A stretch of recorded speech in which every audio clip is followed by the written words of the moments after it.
যেভাবে 21শে জানুয়ারি পশ্চিমবঙ্গের কর্মবিরতিরত গ্রাম এবং শহরের আশাকর্মীরা সরকারি বাধার সম্মুখীন হলেন যাতে তারা স্বাস্থ্য ভবনে হাজির হতে না পারেন, কি বলবেন? প্রথমত, আশাকর্মী শুধু নয়, যে কোনো গণতান্ত্রিক আন্দোলনের ক্ষেত্রেই এরকম হওয়া বাঞ্ছনীয়। শুধু তাই নয়, এটা অগণতান্ত্রিক, স্বৈরাচারী আমরা মনে করি। গত 7ই জানুয়ারি আশাকর্মীদের স্বাস্থ্য ভবন অভিযানের সময় আমরা দেখেছিলাম সেখানে স্বাস্থ্য সচিব নারায়ণ স্বরূপ নিগম সহ উচ্চ আধিকারিকরা বসেছিলেন, আলোচনা হয়েছিল। দাবিগুলোর মধ্যে অনারিয়াম, ফিক্সড অনারিয়াম যা স্টেট গভর্নমেন্ট দেয়, যা বর্তমানে 5,250 টাকা মাত্র মাসিক, এই অনারিয়াম বৃদ্ধি সম্পর্কে তিনি কোনো আলোচনা করতে পারেননি। তিনি বলেছিলেন, আমি উপরমহলে জানিয়েছি, আমি আশা করছি কিছু হবে। কিন্তু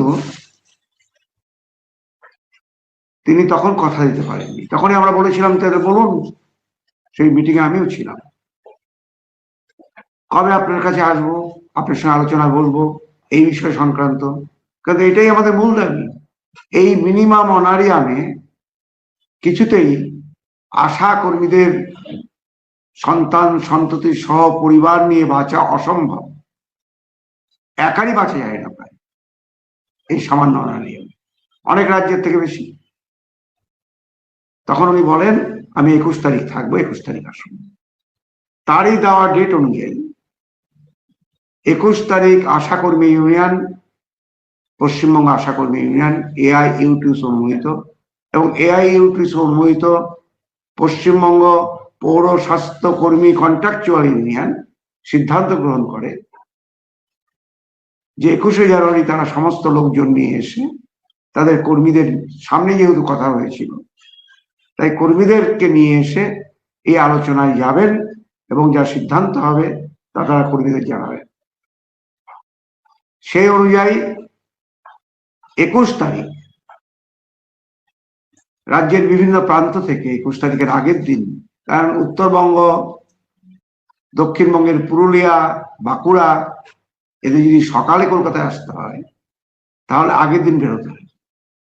সেরকম করে বেরোনোর পরিকল্পনা এবং কর্মীরা ট্রেন ভাড়ার দিকে এবং কিন্তু দেখা যায় যে বিভিন্ন জেলায় আশা কর্মী নেতৃত্বকে, যেমন উত্তর দিনাজপুর জেলায় আমাদের আশা কর্মী ইউনিয়নের যিনি প্রেসিডেন্ট মাধবীলতা পাল, তার বাড়িতে পুলিশ গিয়ে তাকে আটকানোর চেষ্টা করে। কারণ তিনি তখন ট্রেন ধরতে যাবেন, রেডি হয়েছেন, তাকে যেতে বাধা দেয়, আটক করে। তিনি কোন ক্রমে স্টেশনে গেলেও তিনি সমেত আরো 25-30 জনকে ট্রেনে উঠতে দেয় না। এদের সকলেরই রিজার্ভেশন টিকিট ছিল, তা সত্ত্বেও এরা ট্রেনে উঠতে পারেনি। উত্তর দিনাজপুর, আলিপুরদুয়ার, কুচবিহার, শিলিগুড়ি NGP স্টেশন, দার্জিলিং জেলার সর্বত্র এই কাণ্ড আমরা দেখতে পাই। বাঁকুড়া থেকে বাস আসছিলেন, বাসে করে আশা কর্মী আসছে, 4টে বাস ঢুকিয়ে দেওয়া হলো থানার মধ্যে, আশাকর্মীদের আটকে রাখা হলো। আশাকর্মীদের আটকে রাখা হলো পশ্চিম মেদিনীপুর থেকে আসা আশাকর্মীদের, পূর্ব মেদিনীপুর থেকে আসা আশাকর্মী, বিভিন্ন জেলায়, বনগাঁ, উত্তর 24 পরগনা স্টেশনে এসে তাদেরকে আটকে দেওয়া হচ্ছে। এটা কোন দেশ? সরকারের দেওয়া তারিখ অনুযায়ী আশা কর্মীরা এসছিলেন সরকারের সঙ্গে আলোচনা করার জন্য তাদের ফিক্সড অনারিয়াম যা তারা মাসিক পান সেটা নিয়ে। তো অদ্ভুত ভাবে আমরা দেখলাম আগের দিন স্বাস্থ্য প্রতিমন্ত্রী চন্দ্রিমা ভট্টাচার্য তিনি প্রেস কনফারেন্স করে ঘোষণা করলেন যে আশা কর্মীদের অনেক দেওয়া হয়, আমরা আসার পর, সরকারে আসার পর অনেক দেওয়া হয়েছে। কত? অনেক,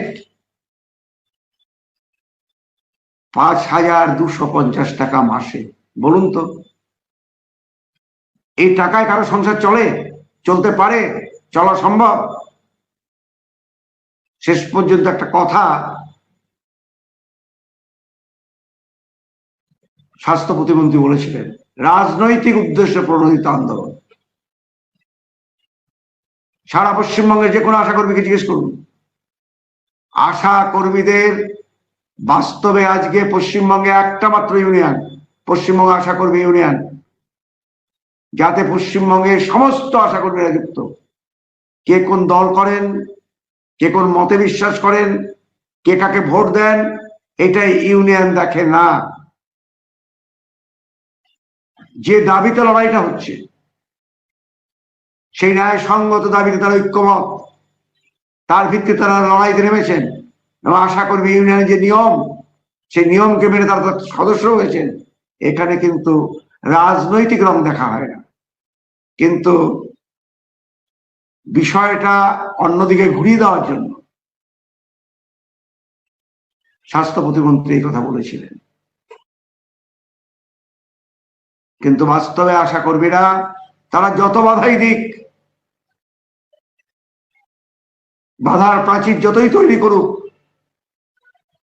যে আশা কর্মীরা 23শে ডিসেম্বর থেকে কর্মবিরতি পালন করছেন, তারা বেতন পাবে না জানে, সকস খেয়েছে, বহু রকম চাপ তাদের উপর, তবুও তারা মাথা উঁচু করে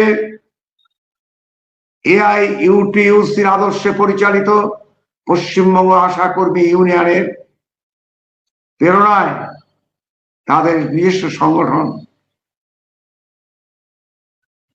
তার ভিত্তিতে তারা মাথা উঁচু করে লড়াই লড়ছে।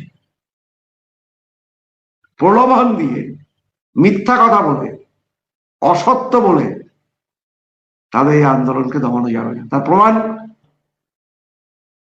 21শে জানুয়ারি আশা কর্মীরা রেখেছেন, বহু জায়গায় তাকে আটকানো হয়েছে। তা সত্ত্বেও হাজার হাজার আশা কর্মী হাওড়া স্টেশনে নেমেছেন, বাসে করে এসছেন,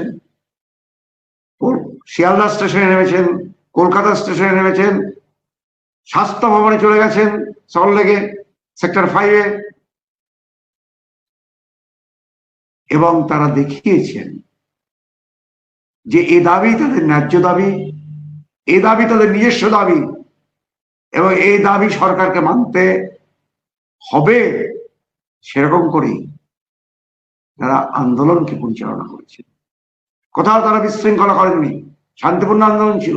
পুলিশ অহয়তো প্ররোচনা দিয়েছে, ব্যারিকেড করেছে।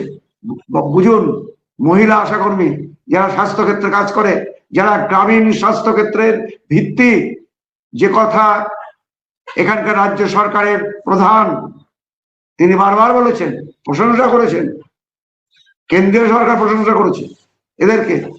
করোনার সময় এরাই বাস্তবে গ্রাম এবং শহরের মানুষদের বাঁচিয়ে রাখার ক্ষেত্রে একটা কার্যকরী ভূমিকা পালন করেছিল। তাদেরকে এইভাবে বাধা দেওয়া শুধু অনৈতিক নয়, অমানবিক নয়, এটা স্বৈরাচারী। এটাই সরকারের আসল মুখোশটাকে খুলে দিল।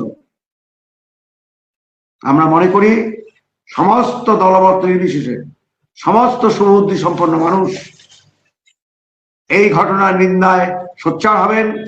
আজকে আশা কর্মী ইউনিয়ন, পৌর স্বাস্থ্যকর্মী ইউনিয়ন এবং এআইইউটিইউসির পক্ষ থেকে সারা বাংলায় ধিক্কার দিবস, প্রতিবাদ দিবসের আহ্বান করা হয়েছে। এই ধিক্কার এবং প্রতিবাদ দিবসে আমরা আশা করব সর্বস্তরের শ্রমজীবী মানুষ সহ সাধারণ মানুষ এর প্রতিবাদে সোচ্চার হবেন, প্রতিবাদ কর্মসূচিতে অংশগ্রহণ করবেন। এই আহ্বান আমরা এআইইউটিইউসির রাজ্য কমিটির পক্ষ থেকে রাখতে চাই।